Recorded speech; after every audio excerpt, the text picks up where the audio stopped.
Cerita diawali dengan memperlihatkan kediaman seorang konglomerat bernama Martin Hatto tengah bersantai dengan sang istri sambil menonton acara TV kesukaannya. Namun mereka merasa terganggu ketika anjing peliharaannya terus menggonggong sehingga sang istri menyuruh salah satu ART-nya untuk memeriksa keluar rumah dan tiba-tiba The dog should be on Prozac.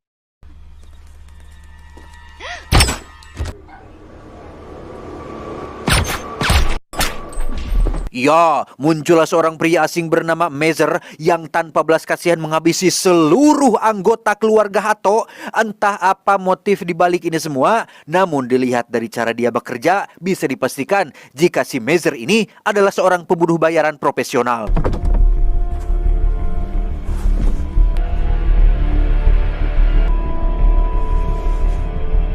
Perkenalkan, dia bernama Ella Hatto. Sesuai nama belakangnya, Ella adalah putri kandung dari Martin Hatto, sang konglomerat yang semalam dibunuh. Yang karena Ella sedang menempuh pendidikan di luar negeri, lebih tepatnya di kota Swiss, ia sama sekali belum mengetahui akan kematian ayah dan keluarganya. It's nice, but still. Tonight?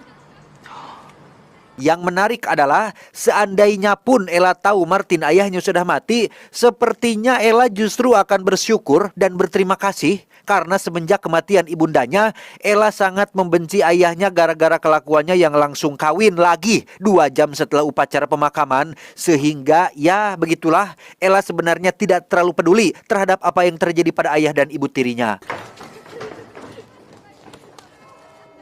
Sejenak kita tinggalkan dulu Ella dan beralih kepada sosok pembunuh bayaran lain bernama Lucas. Bukan sebagai fighter tapi lebih ke assassin. Lucas baru mendapat pekerjaan khusus yang bukan membunuh melainkan menculik. Lebih tepatnya menculik Ella di Swiss. Orang yang menyewa jasanya adalah orang yang sama yang sudah membayar Mezer untuk membantai ayah dan keluarganya Ella. Tidak diketahui alasan kenapa orang tersebut tidak menyewa Mezer kembali untuk tugas ini, tapi yang pasti orang tersebut ingin melenyapkan seluruh keturunan Martin Hatto sampai tidak ada yang tersisa untuk hidup.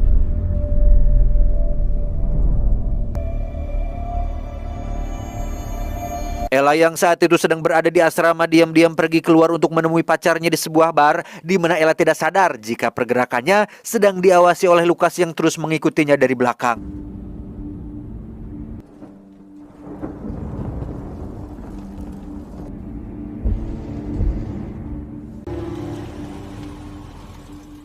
Beberapa saat ngawadul dengan sang pacar, Ella mulai menyadari gerak-gerik Lucas yang mencurigakan dan mengira jika Lucas adalah pengawal yang sengaja dikirim oleh Martin ayahnya. Risih terus diawasi, Ella pun memutuskan untuk langsung pergi tanpa sadar jika selain Lucas, ada pembunuh lain yang sedang mengincarnya dari belakang sehingga...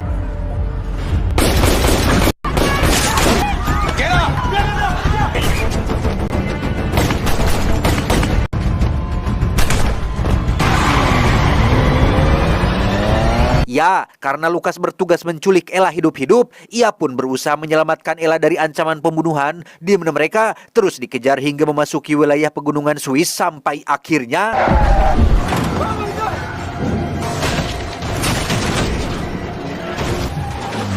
Ketika Lucas turun dari mobil dan sedang memastikan kematian si pengejar, Ella dan kabogohnya pun buru-buru kabur keluar dari mobil tersebut karena menganggap jika Lucas adalah orang asing yang belum bisa dipercaya.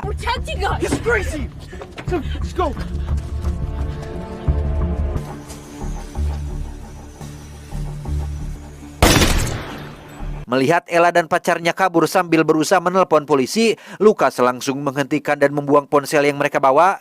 Mendengar ada suara mobil yang mendekat, Lucas menyuruh Ella dan pacarnya untuk segera bersembunyi di semak-semak karena kemungkinan besar para pembunuh masih berusaha mencarinya. That's insane.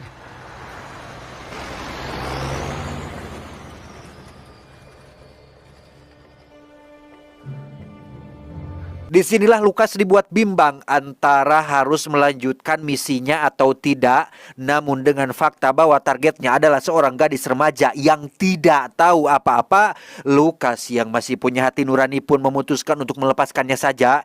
Namun niat baiknya tampaknya sudah terlambat setelah sang atasan mendapat laporan tentang Lucas yang berusaha melindungi target, sehingga tidak ada pilihan lain selain Lucas harus segera menyerahkan Ella jika tidak ingin keluarganya dalam bahaya.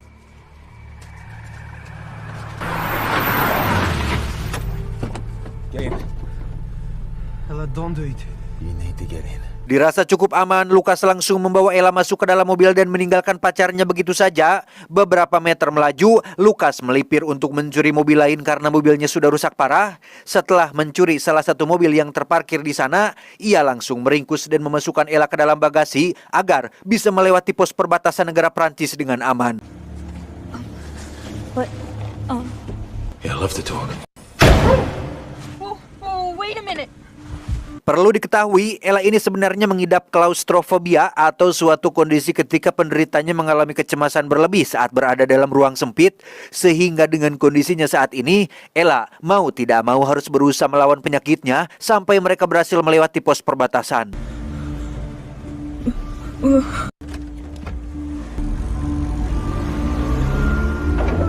Beralih ke Inggris, kita akan berkenalan dengan seorang pengusaha kaya raya bernama Richard yang tiada lain adalah pelaku yang sudah menyewa Mazer untuk menghabisi ayah dan keluarganya Ella.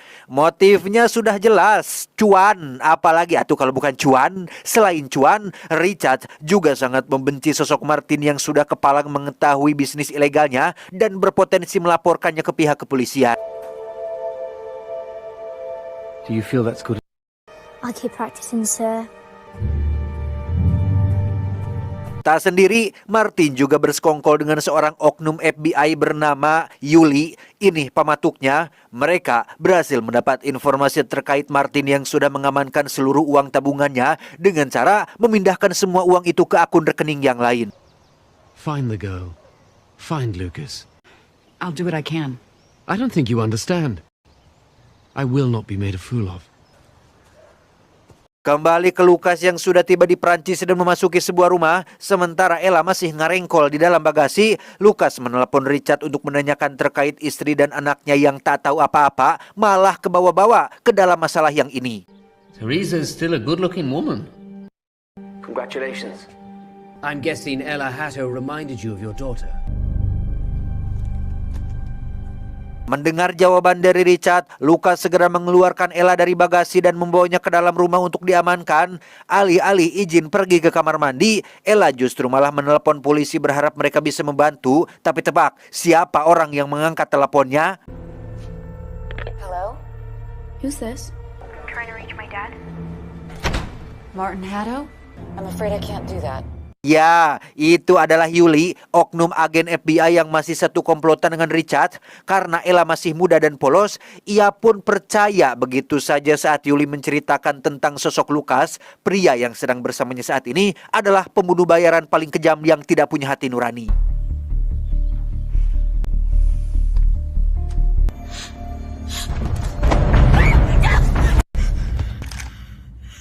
Setelah mengetahui tentang sosok Lukas dan apa yang menjadi misi utamanya, Ella dengan wajah memelas pun memohon kepada Lukas agar membebaskannya. Sehingga daripada ribet mengurusi cecer yang satu ini, Lukas pun membiarkan Ella pergi begitu saja.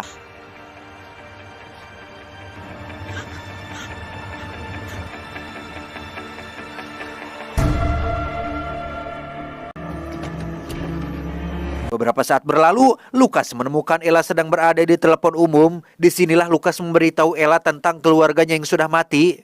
Lukas juga menjelaskan jika dirinya juga adalah seorang pembunuh bayaran yang bertugas menculik Ella, hanya menculik Ella. Namun karena misi kali ini bertolak belakang dengan hati nuraninya, Lukas nekat membangkang dan menjadi incaran kliennya sendiri. Okay. It's not gonna do anything to you. Setelah mendengar semua penjelasannya, Ella akhirnya mau mengerti dan mau berjuang bersama Lukas untuk melawan para penjahat. Namun sebelum itu, mereka pergi ke salah satu Alfamart untuk membeli sedikit makanan pengganjal perut yang ketika Lukas sedang meminum teh botol kesukaannya, tiba-tiba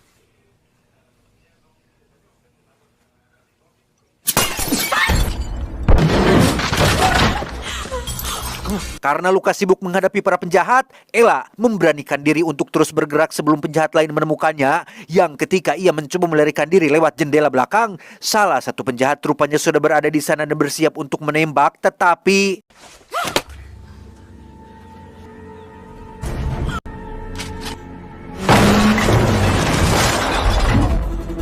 Beruntung Lukas datang tepat waktu dan berhasil membawa Ella pergi dari sana.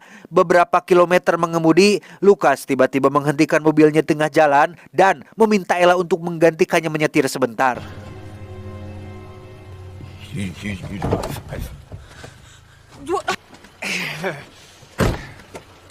Karena ini adalah kali pertama Ella menyetir, ia cukup dibuat kesulitan dalam membedakan mana rem, kopling, dan gas.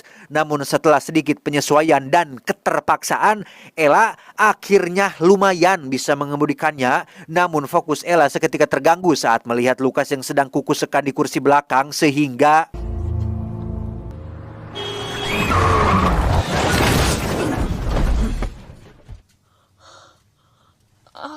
karena mobil yang mereka kendarai tak bisa lagi digunakan, Lukas dan Ella kali ini melanjutkan perjalanan dengan menggunakan kereta api. Namun sebelum berangkat, Lukas menyempatkan diri menelepon keluarganya untuk memastikan jika mereka dalam kondisi baik-baik saja. Tak hanya keluarga, Lukas juga menelepon temannya yang merupakan seorang perawat di salah satu rumah sakit agar bisa menemui dan mengobati Lukas di dalam kereta.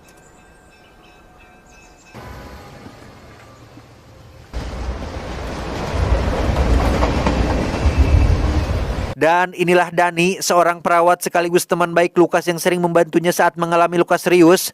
Selesai mengobatinya, Dani menghampiri Ella dan menyarankan agar ia jangan terlalu percaya dengan Lukas karena menurutnya Lukas hanya seorang pecandu dan pemabuk berat yang tidak mungkin menolong Ella sampai segitunya. Bahkan jika Dani berada di posisi Ella saat ini, ia akan turun di stasiun berikutnya dan lari sejauh mungkin. I'd take this, get off at the next station, and I'd run. Selesai memperingatkan Ella, Dani kembali menemui Lukas dan mengeluarkan barang harum pesanannya, di mana Lukas yang melihatnya pun sangat tergiur dan ingin langsung memakainya. Namun ia merasa curiga dengan gerak-gerik Dani yang berbeda dari biasanya sehingga Let's go.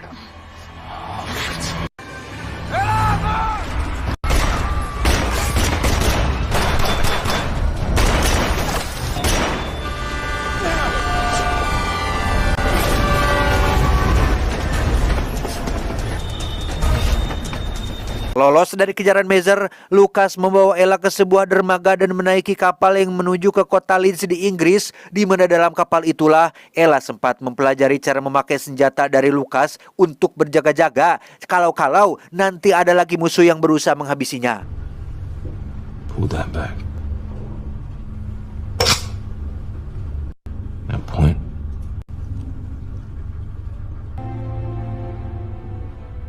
Setibanya di kediaman Lukas, Ella melihat beberapa foto anak kecil yang ternyata itu adalah foto anak-anaknya si Lukas, di mana Lukas bercerita jika ia sendiri belum pernah bertemu dengan anaknya karena sejak istrinya hamil, Lukas sudah ditinggal sang istri yang memilih untuk hidup sendirian. I don't believe you. I think every girl needs a father, even if he's a... Get out of here, man. What are you doing? Go in the other room. Melihat Lukas yang sedang berusaha memakai barang harumnya, Ella mulai mengerti alasan sang istri meninggalkannya. Bahkan anak-anaknya pun memang lebih baik tak bertemu dengan ayah seperti ini. Sehingga Lukas yang merasa jika semua perkataan Ella itu benar pun akhirnya membuang barang harumnya, meski ia tahu jika hal itu akan menyiksa tubuhnya sendiri. Now what?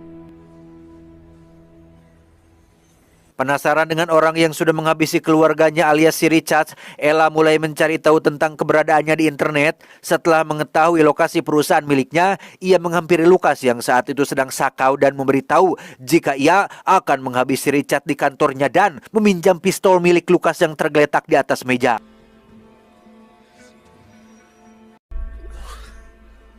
I want you to kill him.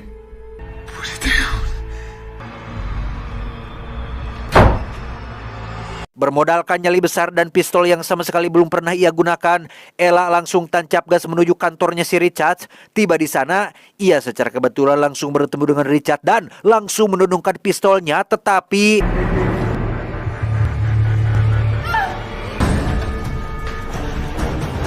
Ya, belum juga menembakkan pistolnya, Ella keburu ditangkap dan dibawa ke kantor untuk diinterogasi.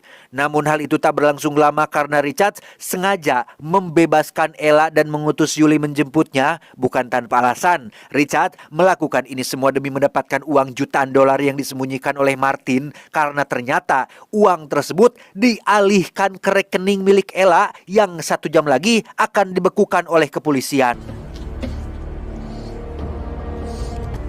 Seatbelt? Dalam perjalanan ke bandara, Yuli terus mengajukan pertanyaan demi pertanyaan terkait rekening bank milik Ella yang ada di Swiss dengan dalih kepentingan penyelidikan terkait kasus pembunuhan Martin ayahnya. Yuli juga meminta Ella untuk mengisi sebuah formulir yang mengharuskannya mengisi beberapa data pribadi termasuk mengisi username, bank, dan PIN rekening miliknya. Everything all right? Just a few minutes. It's right up ahead. Right. Disinilah Ella mulai curiga saat Yuli berbohong dan mengatakan jika sebentar lagi mereka akan tiba di bandara. Padahal jelas-jelas bandara yang mereka tuju sudah terlewat. Sehingga Yuli akhirnya jujur bahwa ia masih satu komplotan dengan Richard dan langsung membawa Ella ke suatu tempat di mana Mazer sudah menunggu kedatangannya.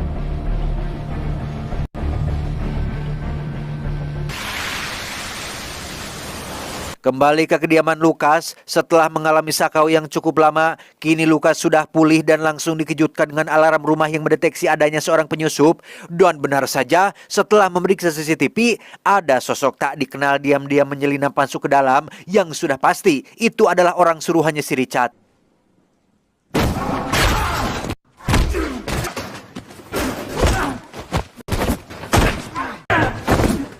Beres menghabisi si penyusup, Lukas begitu terkejut saat melihat Dani sudah ngajanteng sambil menodongkan pistol. Bukan karena punya dendam atau benci kepada Lukas, melainkan Richard sudah menyogok Dani dengan bayaran besar yang siapapun tidak ingin menolaknya dan...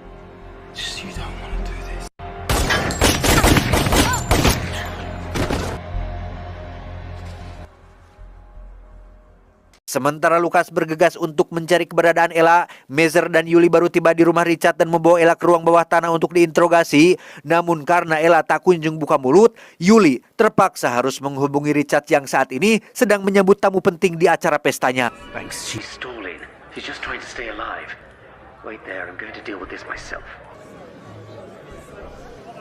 Singkat cerita, tibalah Lukas di kediaman Richard dan sudah berada di depan pintu gerbang. Menggunakan pistol yang disembunyikan dalam saku jaketnya, Lukas mengancam si penjaga untuk segera membukakan pintu. Sadar jika orang yang ada di hadapannya adalah sosok Lukas alias pembunuh terbaik di kalangan para mafia, si penjaga pun tak punya pilihan lain selain membukakan pintunya, tetapi...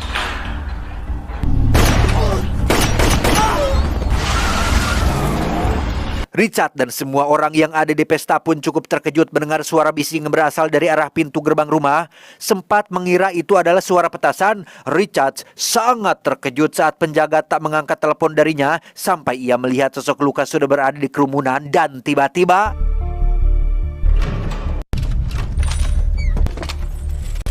Lucas. She's alive. They have her in the basement. Setelah tahu jika Ella masih hidup dan disekap di ruang bawah tanah, Lukas pun menodongkan pistol dan menyeret Richard ke bawah tanah. Setibanya di sana dan melakukan negosiasi, ada seorang anak kecil yang merupakan keponakan Richard menghampiri sambil membawa panahnya dan...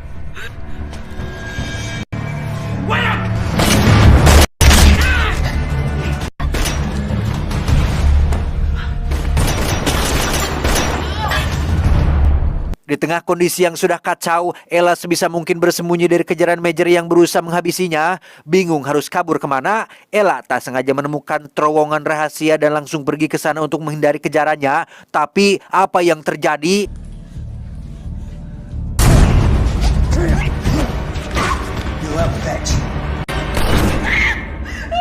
Ya, Mazer berhasil menembak bahu Ella yang membuatnya jatuh terkapar, di mana Lukas yang melihat pun langsung nyerenteng menyerang Mazer, tetapi...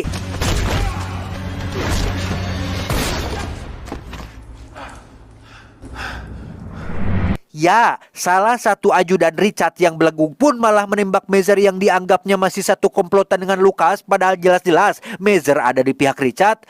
Dengan luka yang dialaminya saat ini, mustahil rasanya bagi Lucas untuk melakukan perlawanan. Namun ketika si ajudan akan menarik pelatuknya, tiba-tiba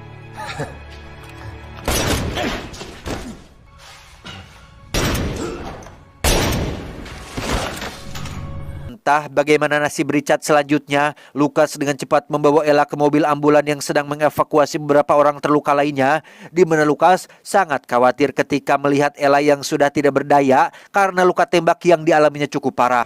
Ella, stay with me. Ella. Excuse me. It's all right. Beberapa bulan semenjak kejadian itu, Ella diketahui tinggal bersama dengan bibi dan sepupunya di Amerika.